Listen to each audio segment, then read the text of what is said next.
Assalamualaikum warahmatullahi wabarakatuh. Masya Allah, alhamdulillahirrabbilalamin. Selalu bersyukur kepada Allah. Allahumma sholli ala Sayyidina Muhammad. Selalu bersolawat kepada Nabi. Ketemu lagi saudaraku. Jadi malam ini kita akan bahas di sebuah negara entah beratah. Aku tadi dapat kiriman video. Di negara entah beratah, ada sebuah negara entah beratah di mana dipimpin dipegang oleh penguasa rezim ya, itu yang istilahnya ya, penjilat, apalagi munafik, kafir harbi, apalagi ya macam-macam lah ya, pembohong, koruptor, macam-macam. Di situ hidup seorang ulama, di situ hidup seorang ustadz, al-ustadz al-mukarram, sohibul karomah, sohibul fadilah, sohibul ma'unah, macam-macam lah ya, al-mukarram al-ustadz Abu Janda namanya ya. Itu Abu Janda itu ngomong masalah khilafah, luar biasa. Beliau itu hafid Quran ya, hafid Quran, terus hafid hadis juga, hafal hadis juga ya. Nah ini kita akan bahas ini aja, itu ya sekedar refleksi pikiran ya. Kalau masalah Pak Prabowo, Sandiaga Uno, masalah capres cawapres, masalah macam-macam, ijtima ulama, nanti akan ada ijtima ulama 2 ya. Oke, gini saudaraku, gini, dengarkan ini aku serius, dengarkan. Ini yang satu pikiran tentunya ya. Kalau bukan satu pikiran, jangan lihat video ini, jangan dipaksakan. Ini khusus yang satu pikiran, satu hati ya. Umat Islam, atau bukan umat Islam tapi cinta tanah air gitu ya, ingin perubahan. Terus kemudian yang rakyat-rakyat yang bawah-bawah itu yang tidak tahu apa-apa, terus ya, dengarkan ini. Di dalam politik itu harus ada strategi, ada siasat gitu ya. Ini seru ya. Nah, saran saya, Anda semua diam, tenang, nikmati dengan kepala dingin, nikmati dengan hati yang dingin. Apapun info yang masuk ke WA-mu, grup WA-mu, yang macam-macam yang di YouTube itu dilihat saja, tapi jangan dimasukkan di hati lah ya. Istilahnya ya, percayalah. Pokoknya satu komando ulama, tetap itu prinsipnya, satu komando ulama. Ya, yang kelihatannya begitu belum tentu begitu, yang kelihatannya begini belum tentu begini, karena memang di dalam politik itu diperlukan strategi gitu kan. Nanti besok kita bahas masalah itu ya, besok kita bahas. Nah, jadi intinya Pak Prabowo, Pak Sandiaga Uno itu komunikasi dengan Habib Rizik ya. Kalau memang Anda masih berpegang teguh kepada satu komando ulama ya, karena ini politik saudaraku ya. Di mana-mana namanya politik itu ada penjilat, ada ada pengkhianat gitu kan, ada yang penumpang gelap, itu wajar. Di mana-mana, di sana juga ada, di sini pun ada gitu loh ya. Jadi Anda tenang sajalah, kan yang penting kan besoklah kita bahas ya, ijtima ulama kedua insya Allah minggu depan akan digelar lah insya Allah ya. Itu untuk apa kok digelar lagi bla bla, nanti kita jelaskan. Tenang wae, nyantai wae.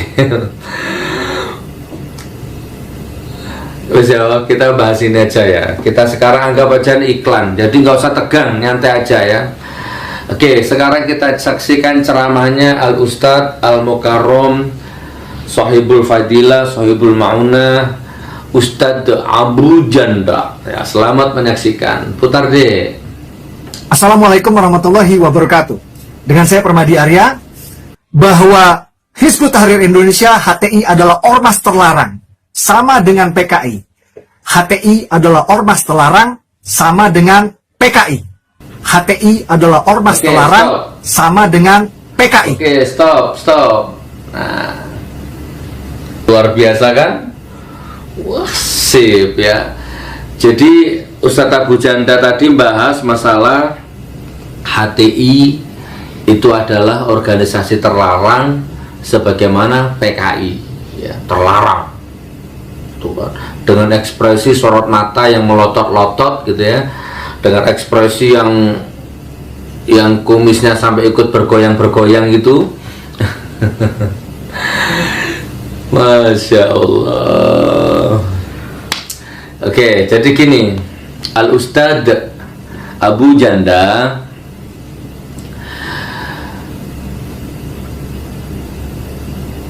Anda bilang PKI HTI terlarang sama dengan PKI ya. Terus emang Anda nggak punya kuota?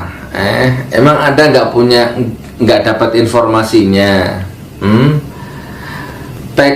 Generasi PKI di Indonesia itu 15 juta anak-anak PKI yang siap bangkit. Itu 15 juta itu beberapa tahun yang lalu ketika Ripka itu diwawancarai Latifi, zamannya ada Latifi, itu dia mengatakan di TV bahwa generasi PKI itu saat ini kurang lebih sekitar 15 juta. Rungokno iki ya Ustadz Abu Janda. Nah, kalau memang PKI itu terlarang, aku tanya sama Anda ini, aku tanya ya. Terus kemarin siapa?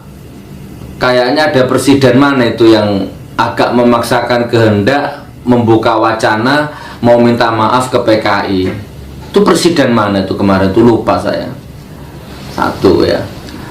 Terus waktu ada pemutaran film G30 PKI, ada satu partai yang cangkemnya bengak-bengok menolak, wow, gerindu kalau orang Madura bilang, geger, begini.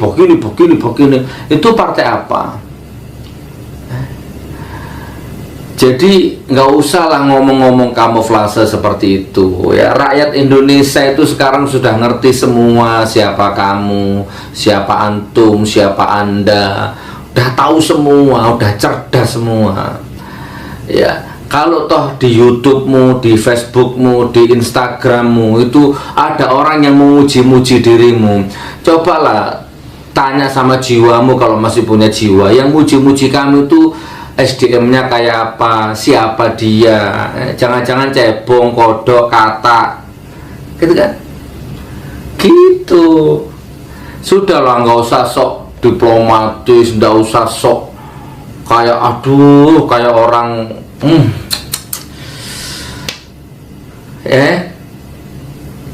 PKI-nya itu di Indonesia itu ada, generasinya ada, penulis bukunya ada, jadi anggota DPR, kalau aku nggak salah Komisi 3. Nggak usah lah, sudah tahu semua, basi itu ya. HTI dibubarkan, PKI dibubarkan, itu kan teori. Ternyata kan PKI masih banyak di mana-mana. Ya kemarin sampai ada jadi korban itu yang ada rapat malam-malam itu, yang kemarin sempat rame itu. Udahlah ya. Oke, masalah itu ya. Oke, kita lanjut videonya. Asik rek, seru iki orang ini, lucu orang ini sepertinya ya. Oke, next. Putar lagi. Karena sama-sama ingin ganti sistem, ganti dasar negara. Yang satu ingin mengganti Pancasila menjadi negara Islam, yang satu lagi ingin mengganti Pancasila dengan negara komunis. Oke, stop, pause. Oke, tadi ngomong PKI ya, tadi ngomong HTI. HTI itu adalah ormas Islam korban perpunya rezim yang Islamofobia, Islamfobia. Oke, itu nggak usah kita bahas. Nah, sekarang Anda ngomong ganti sistem, ganti dasar negara Pancasila, ganti undang-undang dasar. Tak jelaskan ya. Ganti sistem itu apa nggak boleh? Jangan banyak utang, jangan utang karena utang itu riba, itu dosa. Masa nggak boleh? Ganti sistem itu misalkan menterinya misalkan ngomong jangan asal jeplak, itu kan termasuk ganti sistem. Terus kalau ada rakyat yang penghasilannya di bawah sekian, itu tidak kena pajak, bahkan menjadi tanggung jawab pemerintah, gitu kan, kesejahteraannya, keselamatannya, makanannya, rumahnya, sandang pangan papannya. Masa tidak boleh ganti sistem seperti itu? Ayo. Terus kalau ada koruptor tidak boleh nyalon lagi jadi pejabat. Bila perlu sak turun-turunannya nggak boleh. Itu kan ganti sistem, masa tidak boleh ganti sistem seperti itu? Ayo. Terus kalau ada koruptor triliunan misalkan ya, itu kejar sampai ketemu, sampai ketangkap, tidak boleh berhenti sebelum ketangkap. Nah, sekarang banyak koruptor triliunan sampai sekarang tidak ketangkap ya. Rata-rata yang koruptor Cina, matanya sipit, tapi nggak ketangkap sampai sekarang, tapi bingung nyari kesalahannya orang Islam. Ganti sistem itu kenapa? Terus kan itu sama dengan ganti Undang-Undang Dasar 45. Anda ngomong gitu ya? Hei Abu Janda, kamu belum tahu kalau Undang-Undang Dasar 45 yang sekarang ini sudah diganti beberapa kali, sudah diamandemen. Belum tahu kamu? Oh my god. Undang-Undang Dasar 45 yang sering digembar-gemborkan oleh politisi-politisi sekarang itu sudah diamandemen, sudah tidak karu-karuan. Ibarat suci itu sudah nggak suci, ibarat perawan itu sudah nggak perawan, sudah diobok-obok, sudah diperkosa, sudah direvisi, sudah diganti, sudah dicemari, sudah dinodai. Matamu buka, jangan sok pinter. Ya, Undang-Undang Dasar 45 itu ibarat kehormatan itu sudah dicabik-cabik. Yo, bos, anak SD itu lo tahu. Ayo, ini hiburan teman ya, anggaplah hiburan ini ya, lucu orang ini memang ya. Masya Allah, Masya Allah. Allahumma shalli ala Muhammad. Apalagi ya, jadi orang-orang yang sering ngomong-ngomong di TV itu, kita harus berlandaskan Undang-Undang Dasar 45.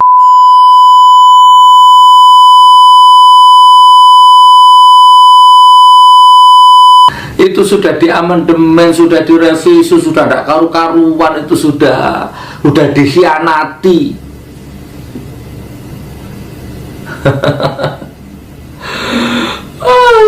Kalau Kanda ini dibilang kucluk ya ndak kucluk ya, Aku ini ya kudu emosi, ya kudu guyu dulu awakmu iku. Sok-sok ya apa gitu ya. Aku buka kamus, orang seperti kamu itu tipenya di mana ya? Tipe apa, sanguin apa tipe-tipe karakter manusia? Nggak ada di kamus tipe manusia kayak kamu ini. Masya Allah. Jadi saya ulang ya, Undang-Undang Dasar yang kamu ngomong sampai ngedabrus kayak gitu, itu sudah dikhianati oleh politisi-politisi ya, dari rezim ke rezim, itu sudah nggak karu-karuan. Makanya yang disebut ganti sistem, ganti rezim itu niatnya kalau Anda mau berpikir positif itu mengembalikan kesucian Undang-Undang Dasar 45 yang sekarang sudah dinodai. Kalau mau berpikir bolak-balik pikir itu loh, gitu.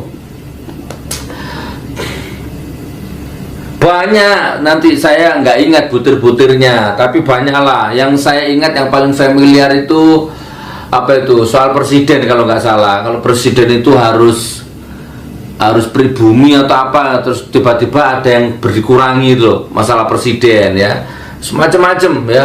Banyak pokoknya yang dipaksakan sekarang, termasuk kolom agama di dalam KTP itu kalau bisa akan dihapus. Pendidikan agama di sekolahan itu akan dihapus. LGBT macam-macam itu kalau bisa disahkan, bukan dianggap pidana. Terlalu banyak, nanti waktunya nggak habis. Oke, kita lanjut, tonton lagi videonya.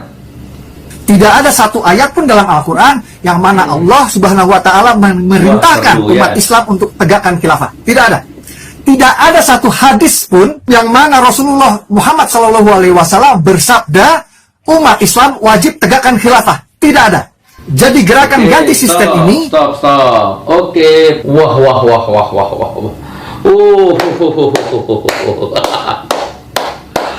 Hebat.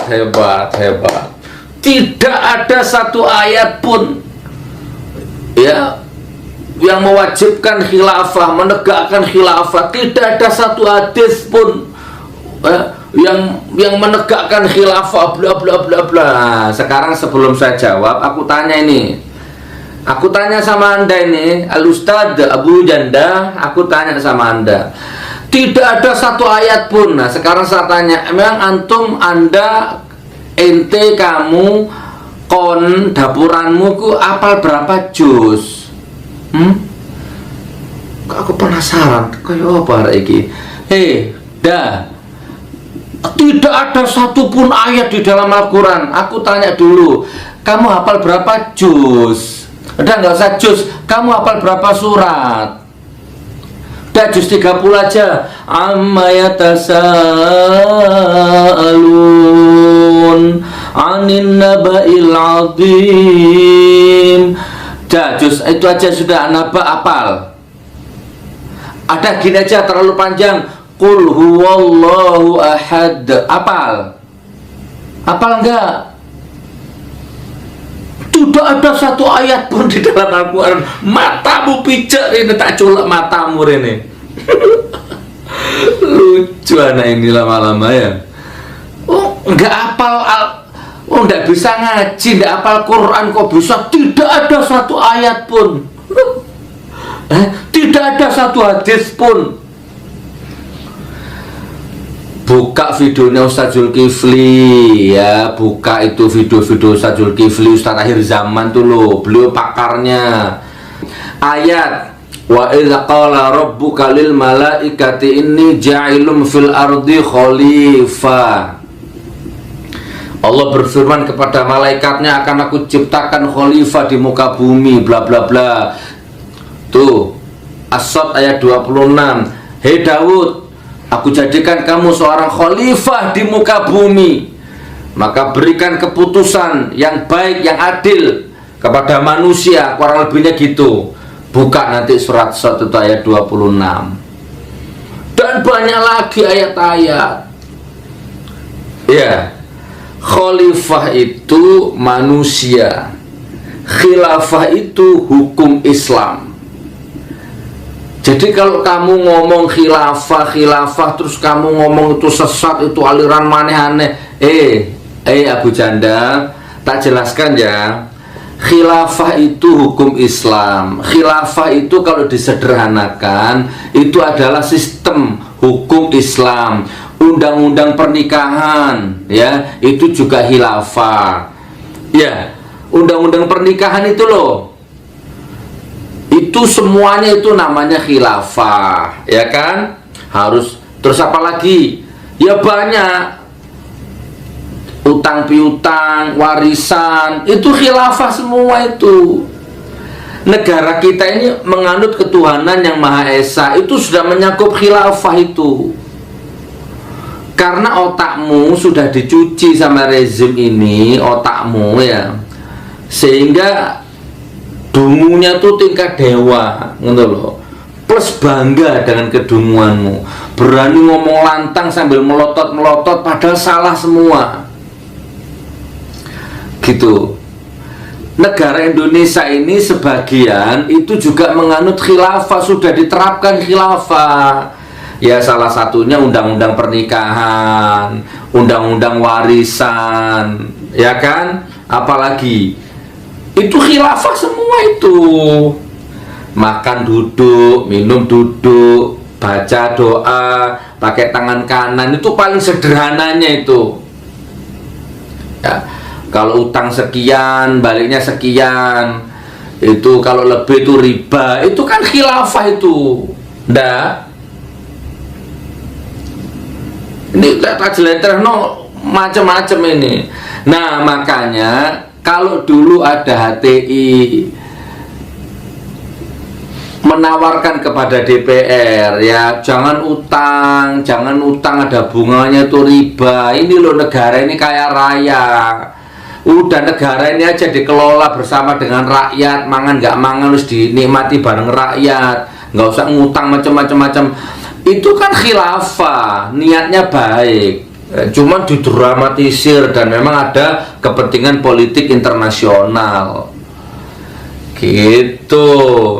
Nih tarikes, tidak ada satu ayat pun yang mau khilafah. Kasihan aku sama kamu, punya istri, aku kasihan sama istrimu, kasihan sama anakmu, kasihan sama ibumu aku, kasihan sama orang tuamu aku kalau gini caranya ini. Iya, kalau hadis banyak ya. Salah satu yang familiar yang sering dibawa oleh Ustaz Zulkifli itu yang diriwayatkan oleh Ahmad ya. Pertama khilafah zaman kenabian, beberapa tahun dicabut sama Allah, diganti khilafah ala minhaj nubuwah. Kemudian dicabut sama Allah, diganti oleh khilafah mulkan adon, itu penguasa yang menggigit ya. Terus diganti lagi sama Allah menjadi mulkan jabrian, penguasa yang suka memaksakan kehendak yang sekarang ini.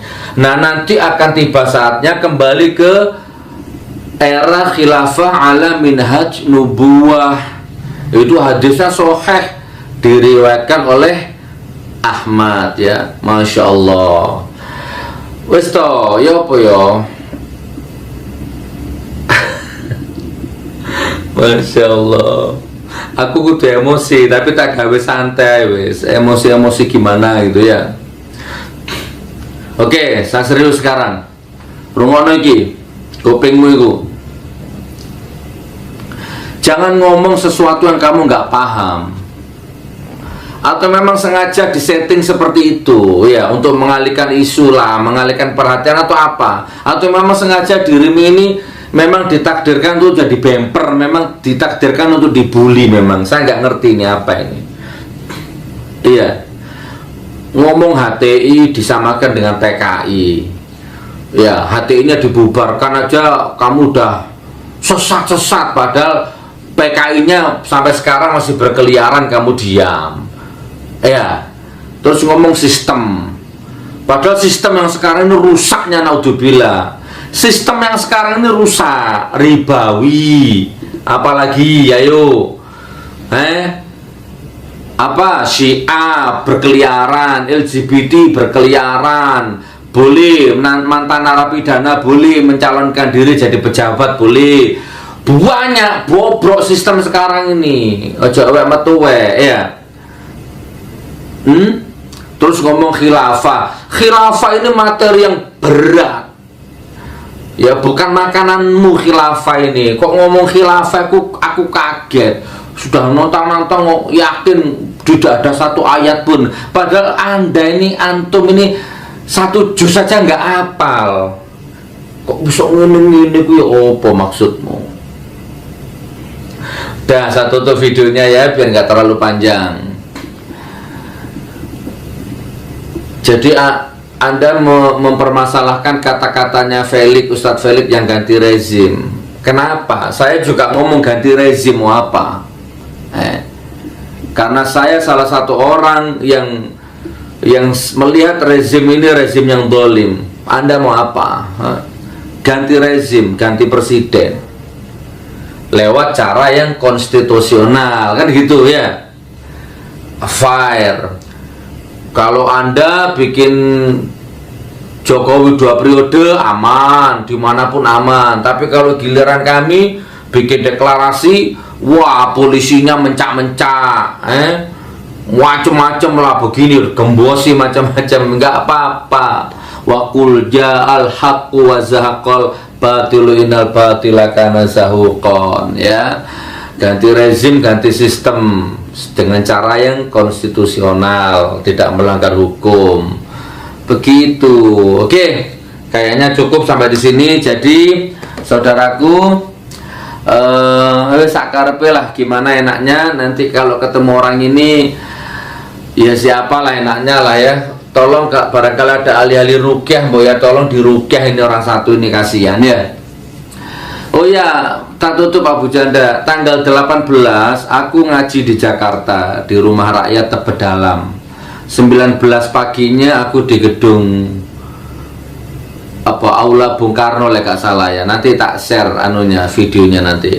Main-main ke Jakarta, ketemu aku langsung di depan gini ya, face to face. Wah, cocok kalau kamu ketemu aku ya, insya Allah cocok. Bloko Suto yo, lemah lembut yo, apalah ya, gitu ya. Kamu jual apa tak beli nanti insya Allah. Wassalamualaikum warahmatullahi wabarakatuh.